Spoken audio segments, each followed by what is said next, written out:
All right, welcome to Road America. We're going to be putting together a 2-lap video.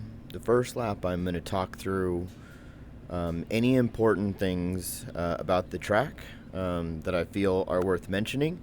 We're in the Mustang FR 500S.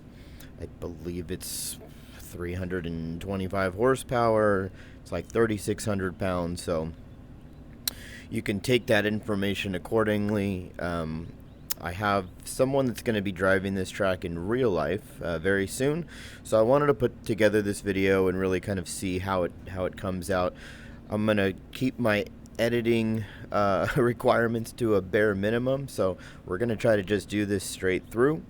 So to start things off, for your first track day, and I'm talking real life track day, one of the things that I would have a question for is how am I going to be entering the track? Meaning, and you're going to phrase this in your own way, but they might have a controlled way of entering this racetrack where it's all coned off. 10. I'm not pitting, Fred.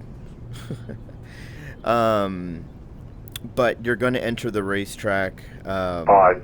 and you might be merging onto the racing line after you 3. exit the pit lane. I find that highly 2. unlikely as the speeds on this track.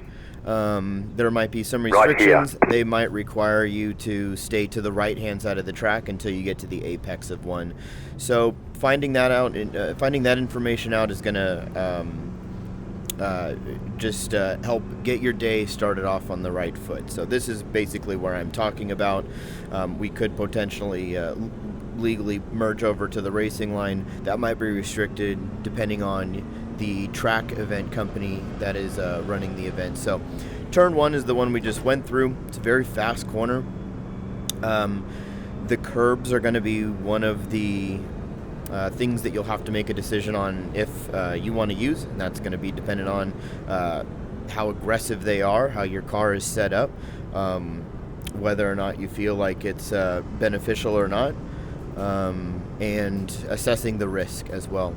So turn 2, both turns 1 and turn 2, pretty standard right-handers, fairly quick corners. Turn 1 quicker than turn 2, and I know I'm going to get some of my corners wrong because I'm just calling the actual corners. They actually have numbered a lot of these kinks as corners, so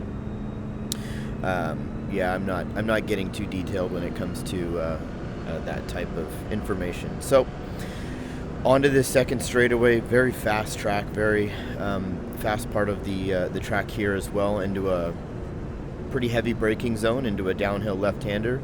So the car is going to compress. You can use that to your advantage. Once again, you can see even past the curbs there is some extra asphalt that you could use. Really depends on your risk level and assessing kind of the conditions of the day as well.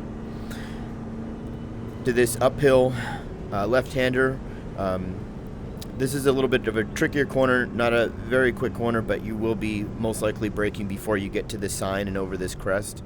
You're definitely going to want to have the car kind of dialed back. That way you can get the car turned in and then maximize your track usage, letting it kind of run all the way out to the right and then hustle the car back over to the left-hand side.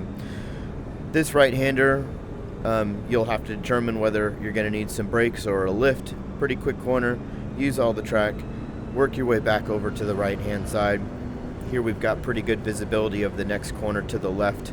Once again, a downhill braking zone into a kind of a compression zone, so we can have a nice turn in through our apex. You probably don't need to get the car all the way over to the left for the carousel. Mid-track, inside track, this is going to be the most likely the best part of the track that you want to be using. I'm imagining that there's going to be crap and marbles and dirt and grime and all that stuff on the outside of this corner. So just before, the biggest thing is just getting your vision ahead. We talk a lot about vision, right? So looking ahead through that one, you've got good access for visibility there. Now, I don't imagine they're going to let you run the kink. on these track day events, so it'll probably be this chicane, a quick left-right chicane. So if they do let you run the kink, it's a very brave corner. It's a very risky corner, so just be cautious on it. But if you're running the chicane, which I imagine, just make sure you're keeping it all the way to the left. This way you're going to be setting up for a fast exit, because this is another straightaway where you can really pick up some speed. So some of these corners you're really not focusing so much on your entry speed, but focusing more on precision into the corner, so that you can have those fast exits through that next section of track. A right-hander coming up here will be at a pretty high rate of speed, so make sure you get the car slowed down. Use what track you need. You're going to want to hold the right-hand side through this uphill section here, trying to turn in a little bit late. Maybe a little bit of brakes are going to be required, maybe a lift only. Let the car run kind of towards the access road, and then work your way back over to the left-hand side. There should be some pavement changes and discoloration right about here, so you can use that for a reference point for your braking zone. Just make sure it's a nice late turn-in. Once again, focusing on precision and focusing on speed.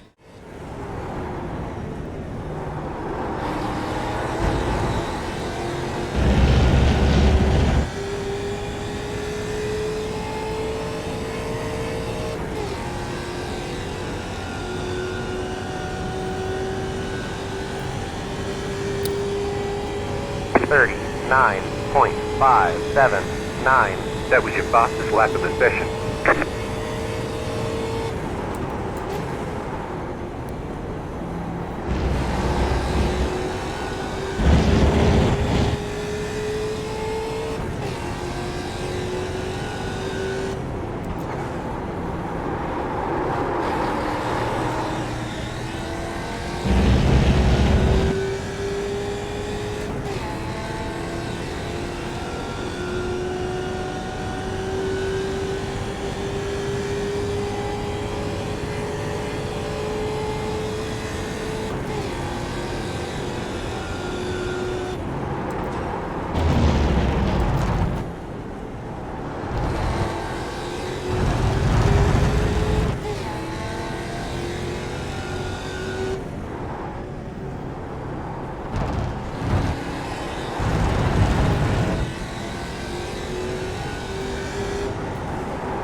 Alright, well, there's a lap of Road America.